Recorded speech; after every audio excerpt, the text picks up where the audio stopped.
сол айтқан ғой мына если сен Қазақстанда билікті ұстап қалғың келсе, сен андай крупный бизнесті бәрін өзіңе қаратып алу керексің.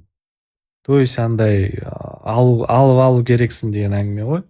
И ол солай андай туысқандары, қыздары, күйеу балдары бәрі солай үлестерін алып сондай система құрып алған ғой.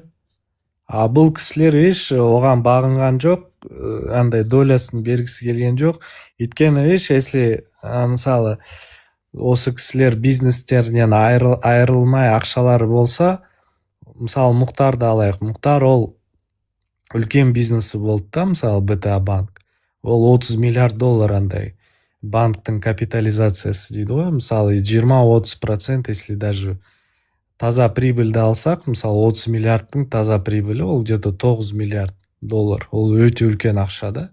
И ол сол ақшаның арқасында көптеген оппозицияға көмектесті, мысалы ақшалай берді, мысалы өзі мысалы уақыты жоқ қой, потому что постоянно андай банкпен жұмыс істеу керек күні түні.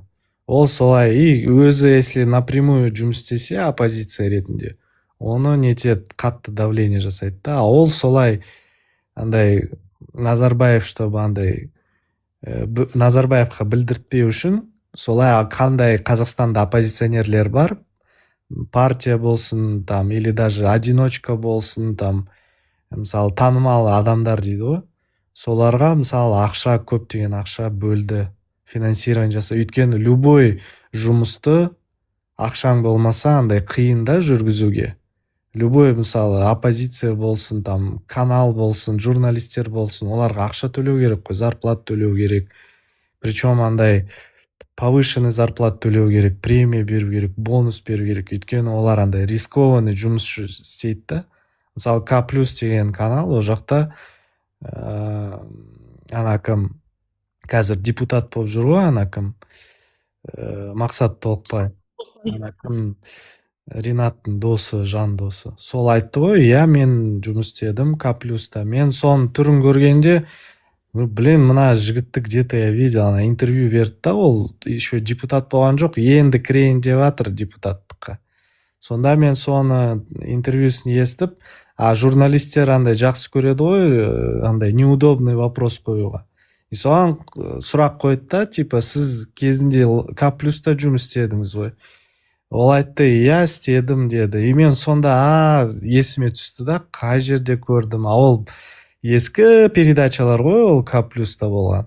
А мен сол К+-ты айтып отырмын ғой, сол Мұхтардың ескі интервьюларын бәрін тыңдап неткен ғой. И сол Мақсат Толықбайды сол жақта көрдім мен.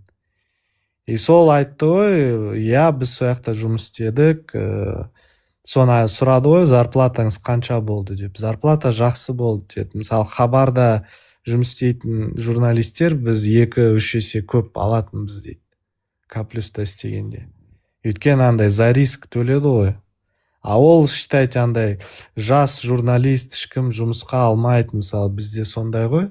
Бәке, сәке, там туыс, құда жекжат болу керек деген сияқты. И ол сол К+-ке соны алды. Ол жақсы жүргіздік сол каналда журналист ретінде. Андай новостной не ғой. Андай 20 минуттық не ғой, андай ақпараттар. Қазіргі андай хабар, новости деген сияқты. Ол сондайды жүргізді. Сосын сол жақтан К+-ті жапқаннан кейін, қудалау басталғаннан кейін ол кетті. Сосын соны көбісі ана Мұхтармен жұмыс істеген адамдарды мына билік солай переманивать етті да. Өйткені оларға сол. Я өйткені бек вообще бар ғой, негізінде Қасым Аманжол жаңағы Азаттықтың жаңағы Алматыдағы директоры бар ғой Азаттықтың, ол да сол жерден шықты, қазақша сол жүргізді. Негізінде Мақсатты бұлар кімнің мектебінен шықты ғой енді Мұхтардың. Өйткені өте жаңағы қалай жүргізу керек, қалай нету керек, соны өте жақсы меңгеріп шықты да. И вообще негіз, ана кім бар ғой, Серікжан Беляшты акасы ұстаған кезде келіссөзге сол кім келген? Мақсат кім? Толықбай. Вообще көбінесе дейді оппозициялық нелерге, ірі жаңағы тұлғаларға неткен кезде бірінші биліктің жаңағы ұсынысын, биліктің жаңағы несіне переговорға келетін сол екен, аппарата президента. Өйткені өте жақсы нететкен. Он ведет переговоры. Переговоры, Да. Ну, тіл байлығы бар ғой оның.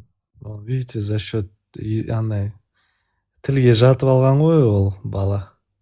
Содан кейін ғой. И сосын айтып отырмын ғой, мына К+та өте үлкен тәжірибе жинады да ол. Почему қалай оппозициямен жұмыс істеу керек, кімнің кім екенін, андай слабый жерлерін, тамырларын біледі да ол, қай жерден басу керек, қай жерден андай грубо говоря, уговорить деген сияқты ғой. Сондай нетті да, оны видите қолданды, ол соны біліп, сол билікке қызмет істеді да, жақсы қызмет істеді. Көптеген андай тесіктерін жамады да, былай қарасаң. И андай биліктің уақытын ұзартты. Ринат, сол Мақсат деген сияқты. Өйткені халық сенді, олар сол сенімді пайдаланып, солай ұзартты ғой 3 жыл, 4 жыл деген сияқты. Негізінде Назарбаевтың тұсында Тажин болды ғой. Өте жаңағы мықты, жаңағы сондай политик болды. Тажин, соның роль. Идеолог болды ғой. Да, идеолог, да. Соның несін қазір Толықбай басты деп айтады көбінесе. Толықбай ана Карин ғой в основном қазір. Оларды сол үшін ұстап отыр ғой сол жақта. Сондай андай идеологический нелерді, мына Золотая Орда деп олар біледі да, что біздің халық тарихты жақсы көреді, что біздің андай батыр болғанбыз, андай мындай деген сияқты. И ол сол Тажиннің темасы ғой ол. Солар ғой бәрін андай, давай мынандай істейік, мынандай істейік. Ну, халықты алдау ғой, короче. Андай қайтадан андай халықтың уақытын ұзарту керек оларға. И олар сол жұмыстармен хорошо справляются деген сияқты ғой. Соны істеп жатыр да. Поэтому Тажинді ол жайдан жай ұстамайды, тем более сондай позицияда, сондай должностьта именно сондай адамдар керек оларға. Мысалы, әртүрлі адамдар бар ғой. Кто-то финансист грамотный, кто-то экономист, кто-то психолог, кто-то тарихты біледі деген сияқты. И олар солай сол андай тәжірибелерін пайдаланып солай істеп жатыр да негізінде.